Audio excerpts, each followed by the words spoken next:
Hey, welcome back, you guys. Episode 28. So the car's running.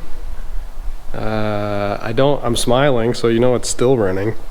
I've just been kind of doing some finalizing stuff, getting ready for a track rental on Thursday, which hopefully the weather holds off for. We're kind of got like a 50-50 shot here, it looks like, to get some passes on the car before Sunday at the No Time race up at Winterport, Maine.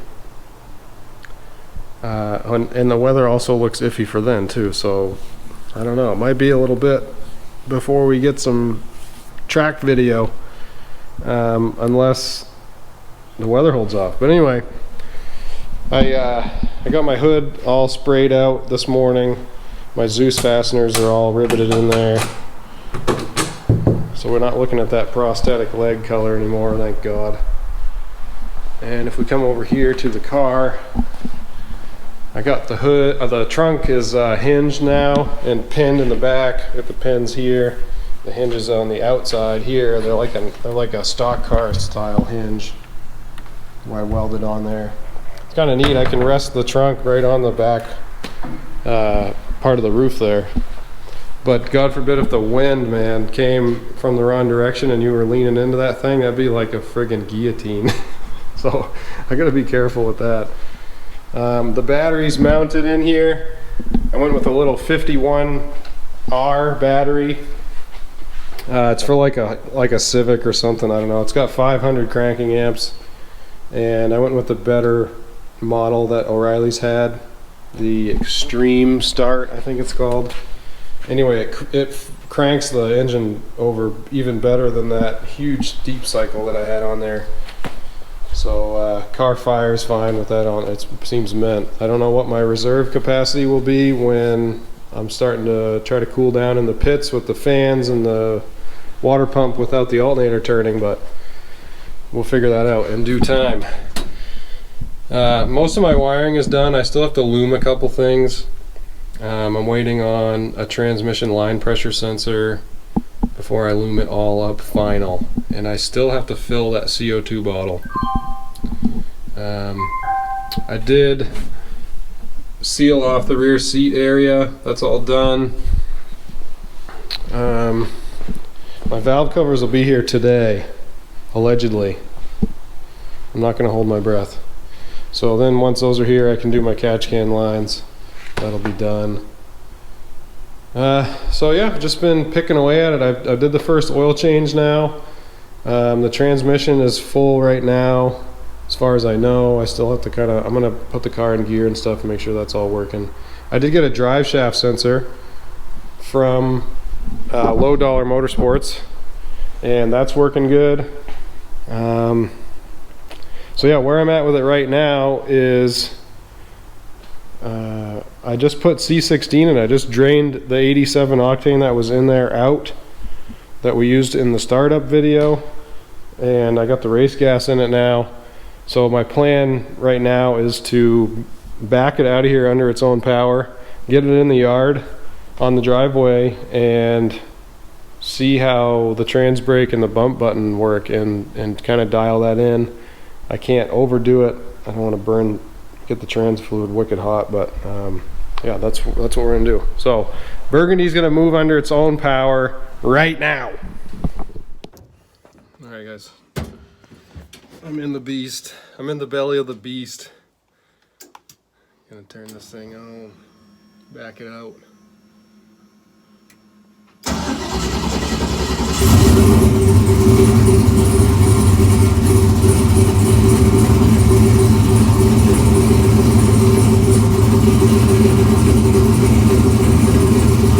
We're moving.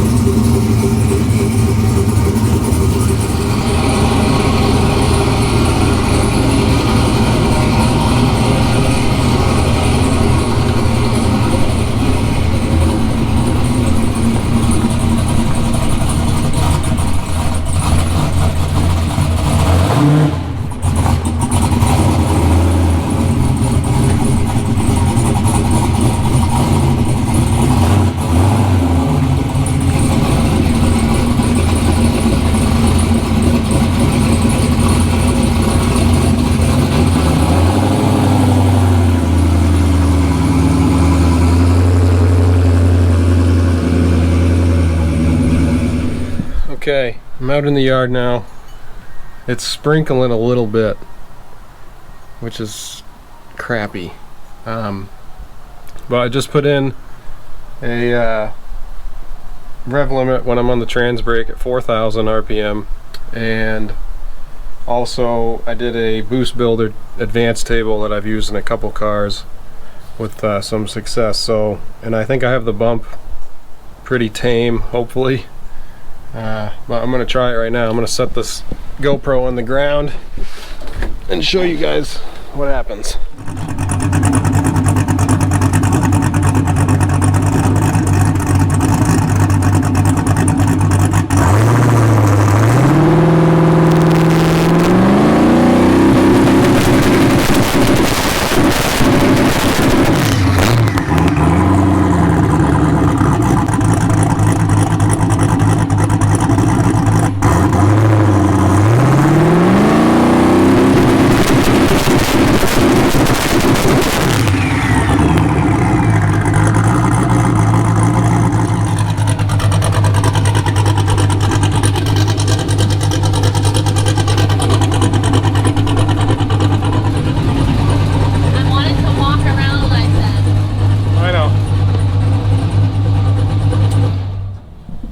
So you saw that I got the bump dialed in kinda. I'm gonna have to put like maybe a ruler on the ground or something and make sure it's not going too crazy. But yeah, I had to change it a lot from where my settings were. I'll probably cut out a bunch of the tests I just did, but just so you know, it took me probably 6 or 7 different tries to get it to actually even move. But it felt pretty smooth, so. Okay, so I just played back the video and it seems pretty good, maybe a little aggressive.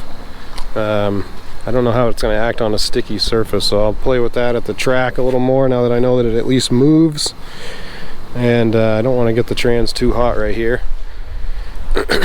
Right now the water pump's running from the automated Holley wiring that I did instead of manually, which is cool. There was a big cloud of like blue oil smoke there. I thought maybe I don't know what the heck it was from, but everything looks good here. There's no leaks, there's nothing on the ground. Turbo's super happy now. It did only make like 4 or 5 pounds of boost on the transbrake, so what I might do is raise the RPM up, because I have that dump valve. On the trans, so I can lean on that first rev limit setting on the transbrake pretty high RPM before it's gonna heat up the trans fluid a bunch, I think.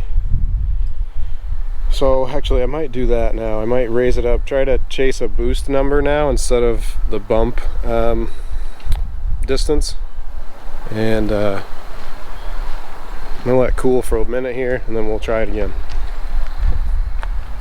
Alright guys, I figured out what the little smoke cloud was about. This outlet on the stock valve cover was pushing some oil. I don't know if you can see it on the header there. So when I get my BTR lens, that won't happen obviously, but I'm gonna stick a hose on this and just drop it straight down for now. And we should be good. Do that next transbrake test with some higher RPM, see if I can get some more boost.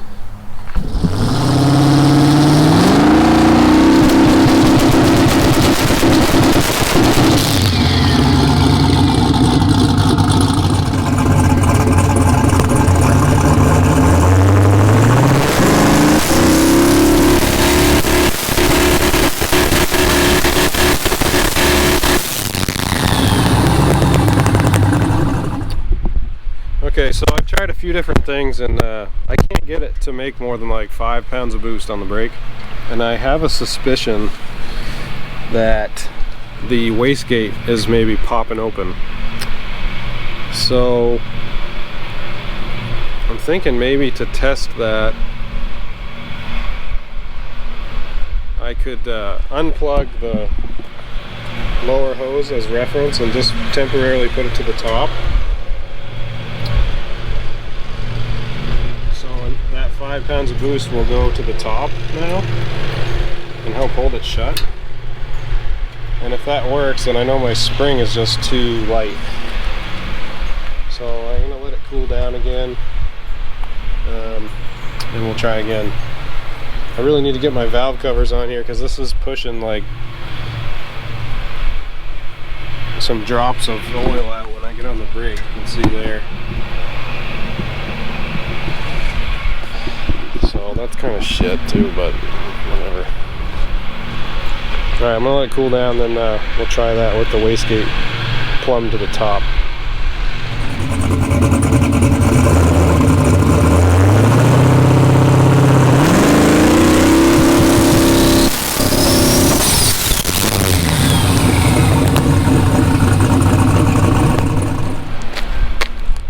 Woo! Guys, moving that port or that line on the wastegate definitely fixed it. It was like on its way to 20 pounds of boost there, so I'll have to put a stiffer spring in probably, and when I get my CO2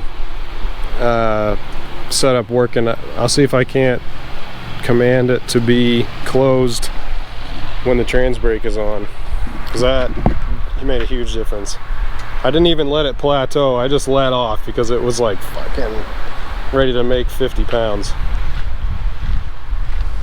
Cool, that calms my nerves a lot because I was worried about like boost leaks and whatever else, exhaust leaks and stuff before the turbo. So cool, I'm gonna bring it inside now and look at that data log.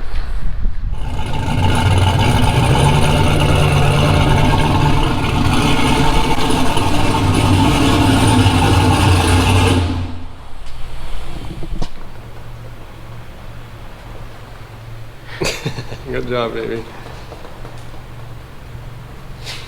Alright, that's good. Just couldn't open my door there.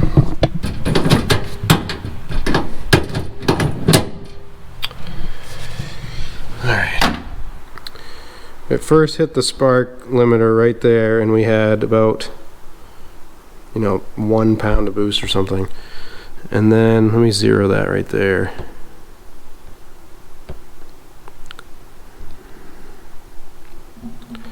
And then, let's see, right here, I had 5 pounds in 0.7 seconds.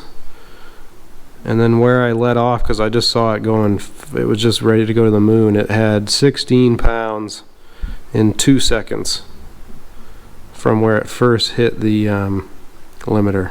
So 1,000, 2 1,000, we're at, potentially 20 pounds of boost. So that's perfect. That's exactly what I wanted to see. Woohoo! Finally! About to swap these valve covers out and get my catch can hoses plumbed up.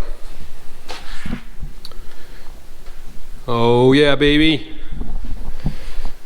We got them valve covers on there, boys. Those are sharp. They got a crazy angle on the top. I didn't realize that.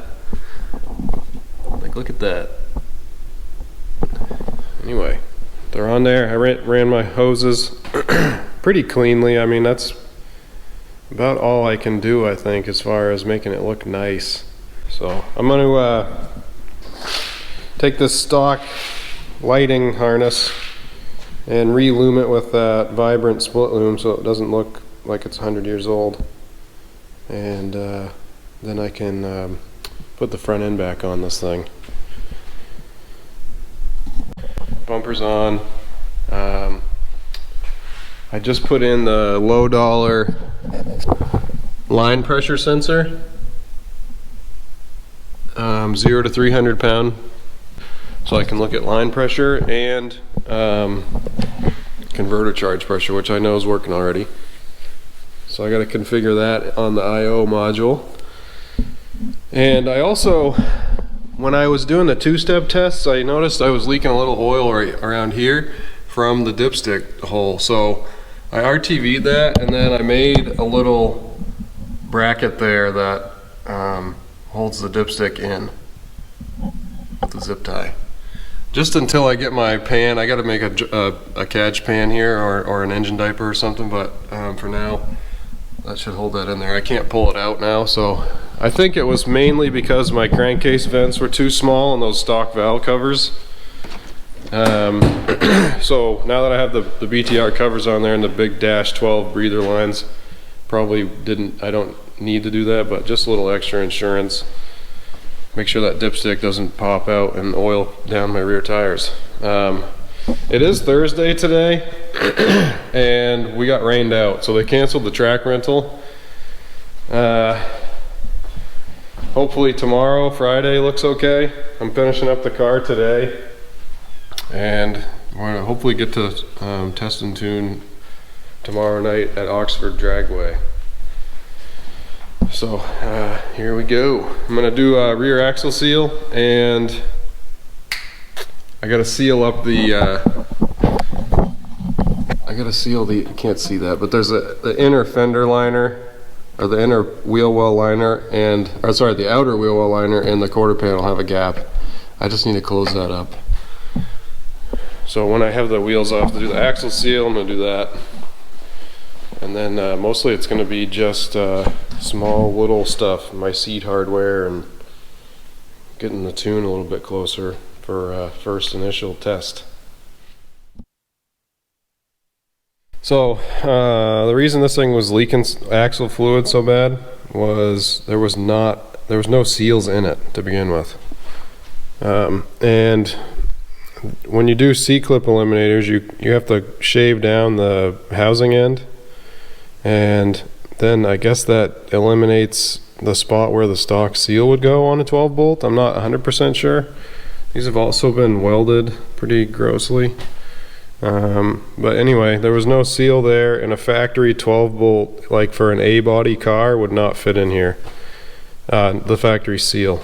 So this is a seal for an 83 AMC Eagle front wheel seal, I'm pretty sure. There was only like one in Maine, and then this side came from Tennessee. It took me like a week to get. It's SKF part number 14035. If that helps anybody. Good. I had to do a search on SKF's website by dimensions to get that seal to work. My list is gone. There's no list on this windshield no more. So I skipped around a little bit, but Burgundy's ready, man. I got the CO2 bottle filled. That stuff's all working good. The dome control's working. I got my line pressure sensor. That's working from Low Dollar Motorsports. Made a little mount for the Holley Terminator handheld so I can at least see RPM for the track. Tires are all pressured up. I neutraled the anti-roll bar. I set the inductive delay and the timing offset on the Holley this morning. So I'm just gonna check, make sure it's got enough fuel in it. And since we got rained out Thursday, Friday today looks pretty good tonight. So the trailer is right there, man. I'm gonna be loading this thing up, heading down there. Let's go, baby.